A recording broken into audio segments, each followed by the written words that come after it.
بسم اللہ الرحمن الرحیم۔ السلام علیکم ناظرین، میں طارق اسماعیل ساگر آپ کی خدمت میں حاضر۔ ناظرین کرام، میں تو آپ سے موجودہ جو بین الاقوامی صورتحال بن رہی ہے، جیو پولیٹیکل جو سچویشن بن رہی ہے، اس پہ بات کرنا چاہتا ہوں، لیکن میں ابھی مجھے کسی دوست سے اطلاع جو ملی ہے وہ بہت افسوسناک ہے۔ آپ کو علم ہے کہ میں تو کسی گروپ بازی کا نہ کسی کا حصہ ہوں، میرا تو 30 سالہ کیریئر گوا ہے۔ جس بندے نے اچھا کام کیا میں نے اس کو اپریشیٹ کیا، جس نے غلط کام کیا اس پہ تنقید کی، اور ہمیں یہی کرنا چاہیے، یہی صحیح صحافت اسی کا نام ہے۔ اور بھی سب کچھ اگر ہم کوئی لکھنے والے ہیں، کرنے والے ہیں، تو ہمیں کم از کم سچ کو سچ ضرور کہنا چاہیے۔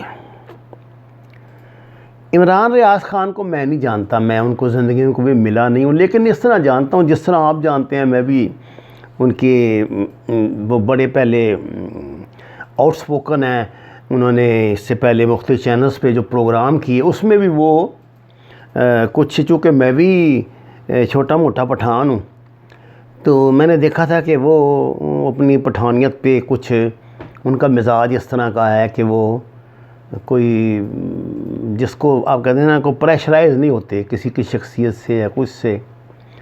اس کی شاید یہ بھی وجہ ہو کہ ان کا بیک گراؤنڈ بھی بڑا مضبوط ہے، وہ ایک کھاتے پیتے گھرانے سے تعلق رکھتے ہیں، اور ان کو کوئی ایسی محتاجگی بھی نہیں میرے خیال۔ انہوں نے یہ پبلک ٹی وی پہ جو وہ عدنان صاحب اینکر، ان کے پروگرام میں ان کے مسلسل اشتعال دلانے پہ ناصر مٹھو کا نام لیا تھا، جو پراپرٹی ڈیلر ہیں ادھر اس کے آپ کے ڈیفنس میں۔ لیکن وہ میں نے وضاحتی بیان سنا ان کا، پھر عمران ریاض خان صاحب کا، انہوں نے کہا کہ یہ نام میں نے ان کے مسلسل وہ کرنے پہ، ٹیز کرنے پہ اپنے اس میں لے لیا۔ میں نے کہا کہ یہ مجھے کوئی ایسے نہ سمجھے کہ میں ڈر کے مارے نام میں لے رہا ہے، کچھ کر نہیں رہا، لیکن یہ میری پرسیپشن ہے، میں نے مطلب یہ تحقیق نہیں ہے میری، تو ابھی میں اس پوزیشن میں تو نہیں ہوں کہ اس پہ میں حرف تصدیق مطلب مور تصدیق ثبت کر دوں۔ اب میں اس کی ریسرچ کرتا ہوں ابھی۔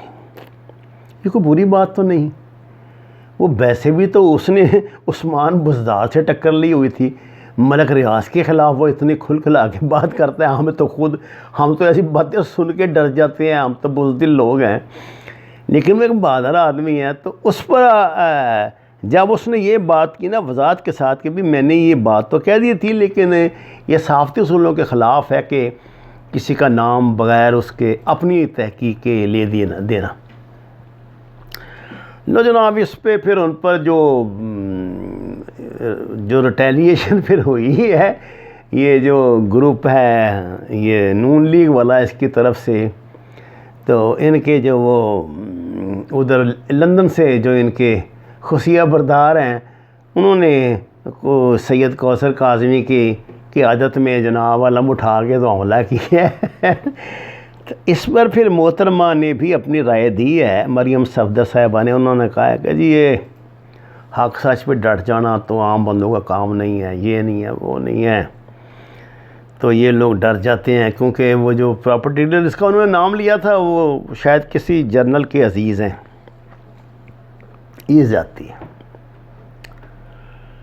زیادتی ہے، یہ اس کی کردار کشی ہے۔ کردار کشی اس لیے ہے، صرف آپ کو اس سے ایک دشمنی ہے کہ وہ بندہ، یہاں میں لفظ استعمال کروں گا کہ میری طرح آپ کیا کہیں گے، پرو اسٹیبلشمنٹ کہیں گے، خوش ہو جائیں گے سن کے، چلیں خوش ہو جائیں، پرو اسٹیبلشمنٹ ہے وہ، اینٹی اسٹیبلشمنٹ نہیں ہے۔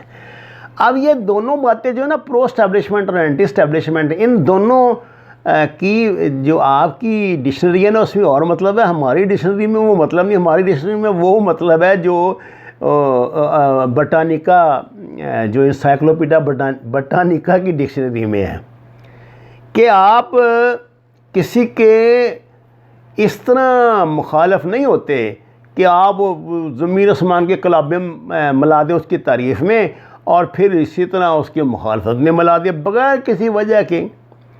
ہم انڈیویجول کیس کو ڈسکس کرتے ہیں. اگر کسی جرنیل نے اپنی ذات میں کرپشن کی ہے تو وہ پاکستانی فوج کی کرپشن نہیں ہے. آپ اس کو کہتے ہیں پاکستانی فوج کی کرپشن. آپ یہ کہتے ہیں پاکستانی فوج کے سولجرز کو کہ اپنی افسروں کے خلاف بغاوت کر دو. یہ آپ اپنی اگر آپ انڈیا میں بات کریں تو آپ اپنی موت کے پروانے پہ دستخط کریں گے. آپ کو پتہ ہے آج انہوں نے ششی تھروور سمیت کتنا بڑا نام ہے 7 صحافیوں پہ بغاوت کے مقدمات قائم کر دیے انڈیا سے. بغاوت کے مقدمات کس بات پہ؟ کہ یہ کسان موومنٹ کی حمایت کرتے تھے. دیکھیں نا کسی مظلوم کی حمایت کرنا صحافی کا اس سے بڑی کیا بات ہے صحافی کے لیے؟ صحافت کس چیز کا نام ہے؟ اگر وہ یہاں پہ بیٹھا ہے کہ اس پوزیشن میں تو وہ اس کا فرض ہے کرے. آپ جو باتیں جو زبان بولتے ہیں نا وہ آرمی کے خلاف، آپ کے تو خلاف 3 آفیشر سیکرٹ ایکٹ لگنی چاہیے جو ہم پہ انڈیا نے لگائی تھی، وہ آپ پہ پاکستان میں لگنی چاہیے. جس طرح کی باتیں آپ فوج کے حوالے سے ان کی رشتہ داریوں کے حوالے سے کرتے ہیں بغیر ثبوت کے کرتے ہیں. اگر آپ اتنی اخلاقی جرأت تو جائیں عدالت میں سمجھتا ہوں روئے زمین پر سب سے زیادہ عدالتیں پاکستان کی ہیں. آزادی سے میری مراد وہ آزادی نہیں ہے. اب آزادی کا تو میرے نزدیک کانسیپٹ یہ ہے، میں اس کو آزادی نہیں سمجھتا کہ آپ ایک جو عام مجرم ہے اس کو تو غریب کو جس نے گورنمنٹ کے 5,000 روپیہ دینے ہیں اور وہ جیل کاٹ رہا ہے اس کو تو رعایت دیتے نہیں، اور ایک بندہ جس کو عمر قید کی سزا آپ نے دی ہوئی ہے آپ اس کو جناب علاج کرانے کے لیے باہر بھیج دیں. یہ تو انصاف نہیں ہے. لیکن پھر بھی میں کہتا ہوں کہ اپنا آپ دکھانے کے لیے، اپنی طاقت کا مظاہرہ کرنے کے لیے بھی عدلیہ جو فیصلے کر رہی ہے یہ کرتی ہے، اس پر کوئی ایسی بات تو نہیں ہے مطلب اس کا وہ ان کو کوئی پابندی نہیں ہے، کوئی ان کو کچھ کہہ نہیں سکتا، جو مرضی فیصلہ کریں. وہ گورنمنٹ یعنی حکومت ایک لینڈ گریبر کے خلاف کارروائی کرے اور اگلے دن عدالت میں جا کے عدالت اس کو کہہ دے کہ یہ تو بڑا معزز و شریف آدمی ہے. اس پہ اب یا تو گورنمنٹ غلط ہے یا پھر عدالت غلط ہے. دیکھیں نا انتظامیہ کے جو اقدامات ہوتے ہیں وہ ملک میں امن و امان کے لیے ہوتے ہیں. یہ کوئی مطلب ضد کی بات تو نہیں نا ہے کہ جس کو گورنمنٹ نے پکڑ لیا. کیا آپ ان لوگوں کا ماضی نہیں جانتے، ان کا حال نہیں جانتے اور ان کے مستقبل سے متعلق آپ کسی خوش فہمی کا شکار ہیں؟ خیر فابیا، میں یہ سمجھتا ہوں کہ جو آپ نے یہ میڈیائی حملہ خاص طور سے جو آپ کی یہ جو ٹیم ہے لفافہ بردار جو آپ کی ٹیم ہے اس کی طرف سے اس بندے پہ حملہ تو مجھے سمجھ نہیں آتا. اس سے آپ کیا رزلٹ آج کریں؟ یہ تو صرف یہ ہے وہ بزدل وہ تو نہیں آپ ہی لگ رہے ہیں اس وقت. تو وہ تو کھل کے اس نے تو عثمان بزدار کو چیلنج کیا تھا. آپ وہ بات آپ کو یاد نہیں ہے؟